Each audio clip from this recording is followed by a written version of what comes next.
So hello, welcome to the first of the Developer Diaries, where we're going to be going kind of behind the scenes of the development and design of individual projects. So we can go a bit more in depth into why we make the decisions that we do, and also to kind of get your feedback.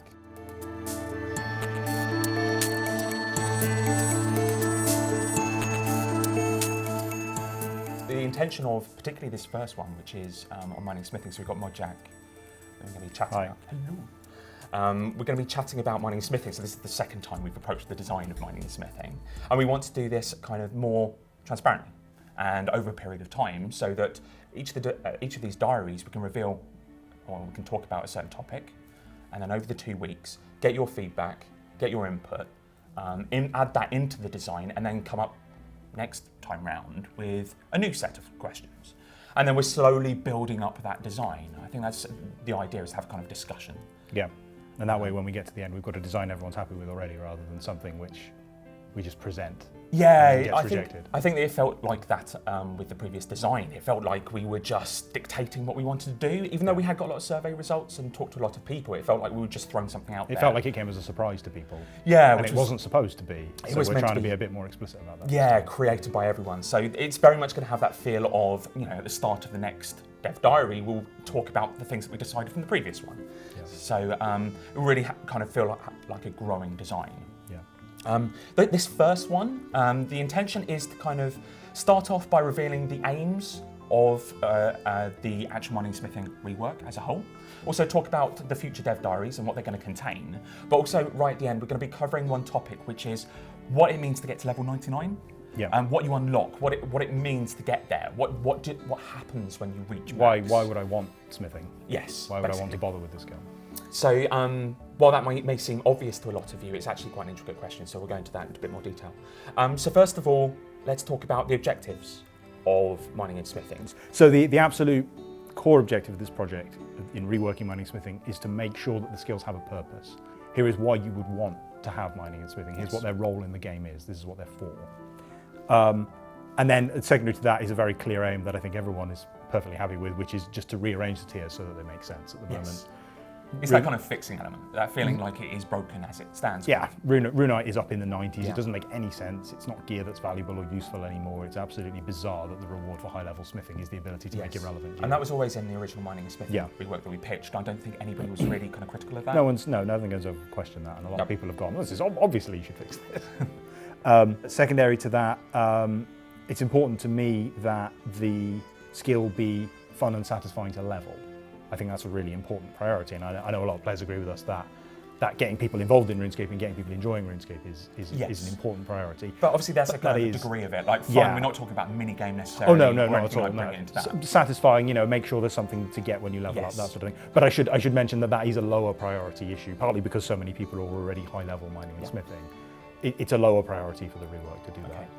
You had a few of those. Yeah, I had. So mine were, obviously, as a lead designer, I've got kind of a broad view of what the game needs to do. So it's things like familiarity.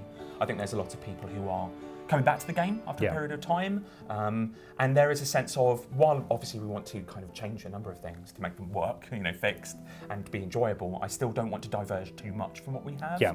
I wouldn't want these skills to feel ridiculously complex to interact with. I think their kind of feel is relatively simple. Yeah, we got a bit muddled with that with the previous design. I think part of it was communication rather than there was a problem with the design.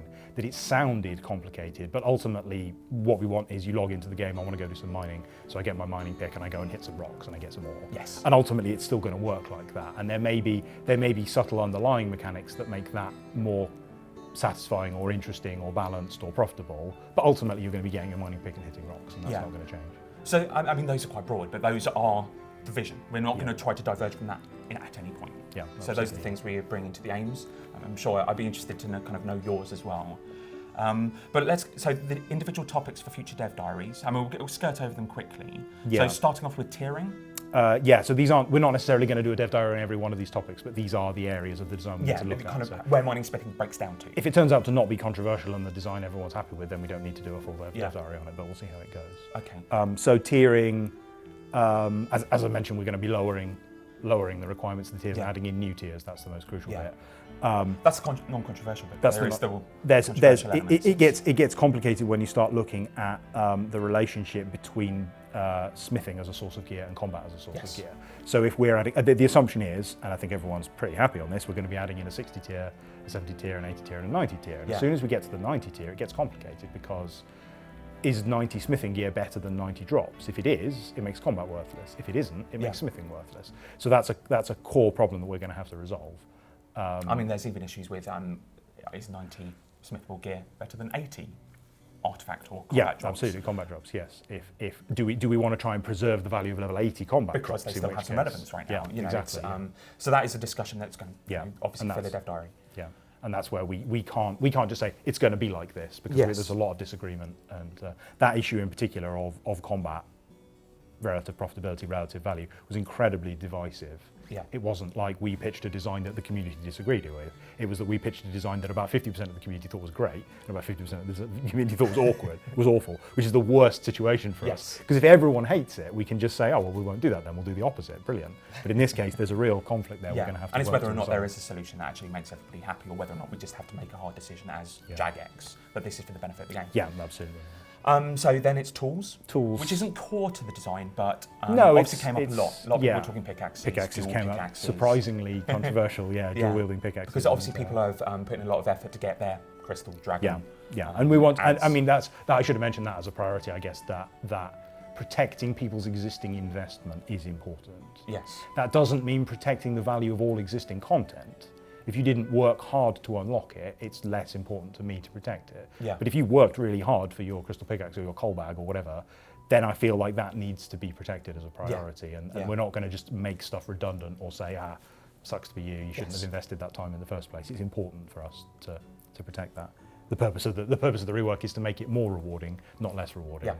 Yeah, and then it's the biggie, which is leveling versus production, which is actually a surprisingly complicated problem. So the way smithing works at the moment, you train by creating gear. Yes.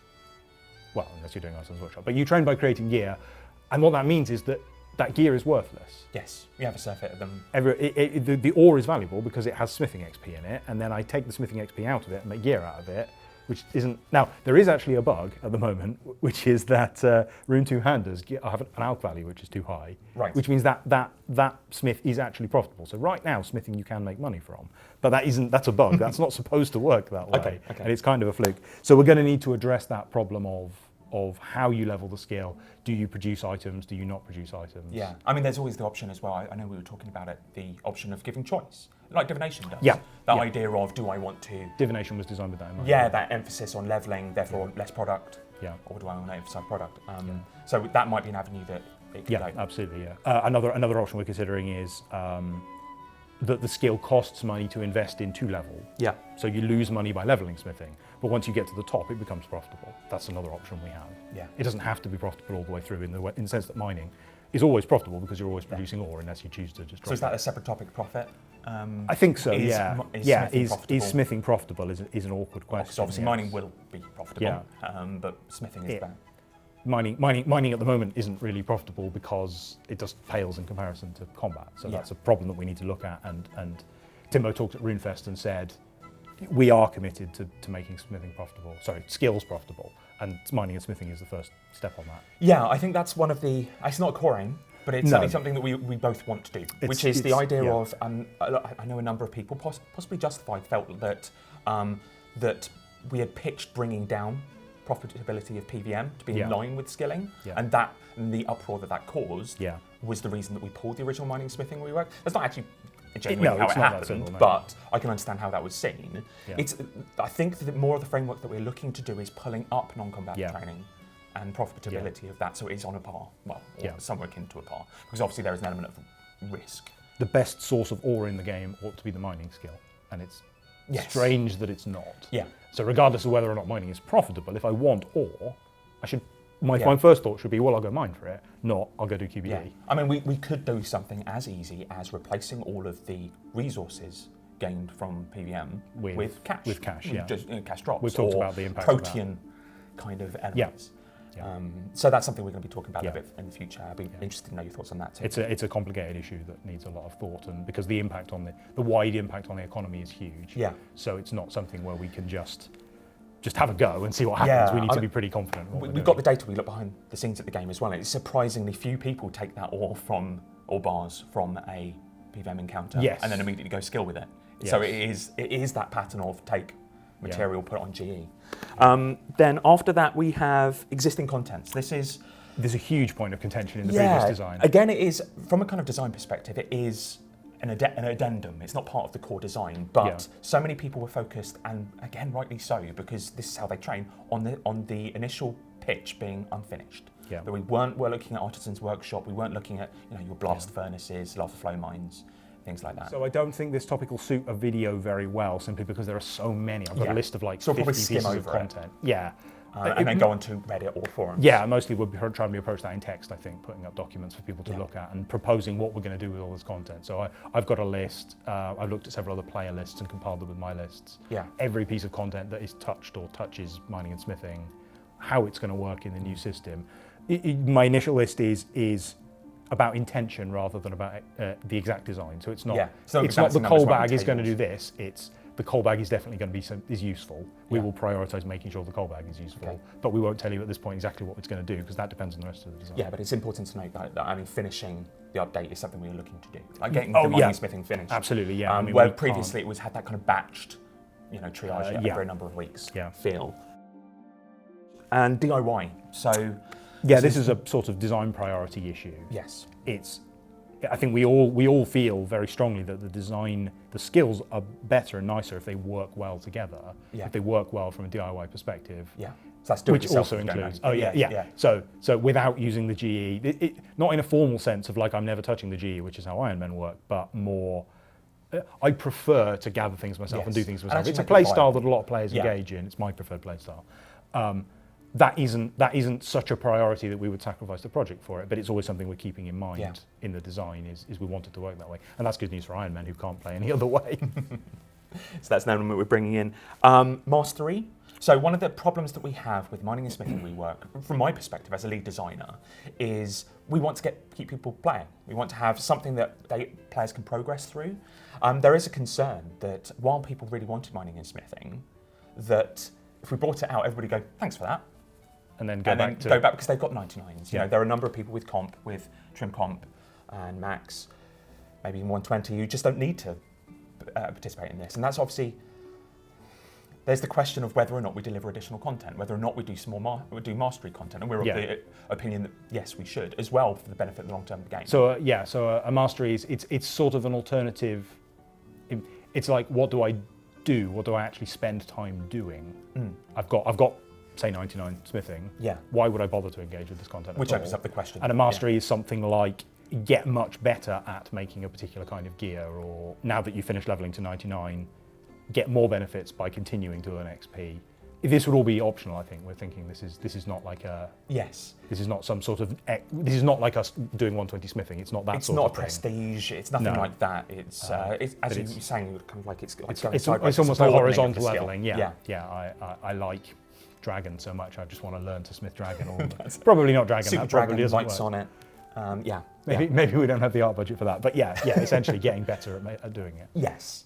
And that a good design for that might allow us to address some of the profitability issues by letting people who really want to focus on smithing will be more profitable at smithing, and people who aren't so bothered and just want to take their 99 off and get done with it aren't so heavily invested as the players who've gone into the mastery system. But I mean, this system isn't fully designed yet, and it is a bit controversial, so we'll definitely be talking about that in the future. That's it. We'll be asking for your feedback. Yeah. So that kind of leads to the topic that we're going to be chatting about and want your feedback on, which is, what is the purpose of training mining and smithing, particularly smithing, to level 99? Yeah. Why am I doing it? What am I looking to unlock at that point?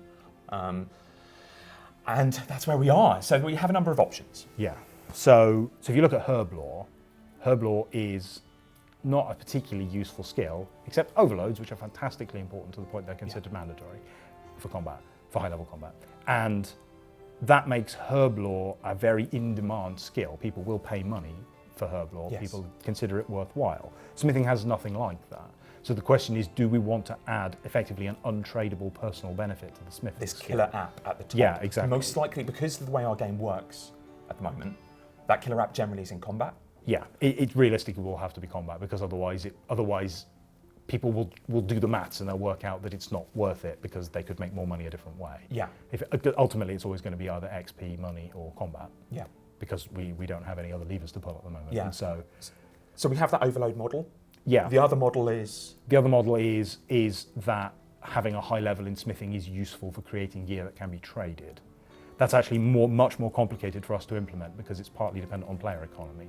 For you to make something for other people to buy, they need to want it. Yeah. And it needs to be worth the money to them, and it needs to be profitable for you to make it. Yeah. And that isn't the case in any of our existing manufacturing skills. So the options are overload model or GP generation? Essentially gold generation. Yeah. The point of having high-level smithing is that it's profitable to have high-level smithing, which is how mining is, at least in theory, as long as we can make ore from mining, as long as we make mining a good source of ore, then the point of having high-level mining is obvious. It's that it generates ore, and it's a great thing to have. But smithing doesn't have that same model at the moment. So it would be smithing is a good source of gear, smithing is profitable because it produces gear. That's much harder for us to design, but it doesn't make smithing mandatory for combat players. So that's the sort of trade-off. Gotcha. So I guess the question really is, of those two models, the overload model or the gold generation model, which of those two do you prefer? Or are there others? Yes, there absolutely could be more that we haven't really considered or thought of. Yeah, I mean, we don't want to go down the route of what we have at the moment, which is at higher levels you generate more XP. Yeah, because that's sort of self-cannibalizing. It has no purpose. So just what you may have thoughts on there. And then obviously in 2 weeks' time, then we could come back with general thought, maybe an outline of a design for how that would work. Yeah, I think so. Yeah. All right. Okay. I think that's it. So thank you very much for watching the first of these Dev Diaries. Let us know what you think. Obviously, we're going to be doing a number of these. We might be doing more when it comes to expansions as well. So we'll be kind of improving and changing these over time. And there'll be a forum thread to talk about. That's absolutely right. We've got a forum thread. Let us know about the video and about the design. Yeah, but particularly the design. It's important that we all work together to get mining and smithing in a place where, generally we're happy with that and it is benefiting the long term of RuneScape, keep people playing. So there we go. Thank you very much. I've been Mod Osborne. Thanks. I'm Mod Jack. Yeah, cheers. Thank you.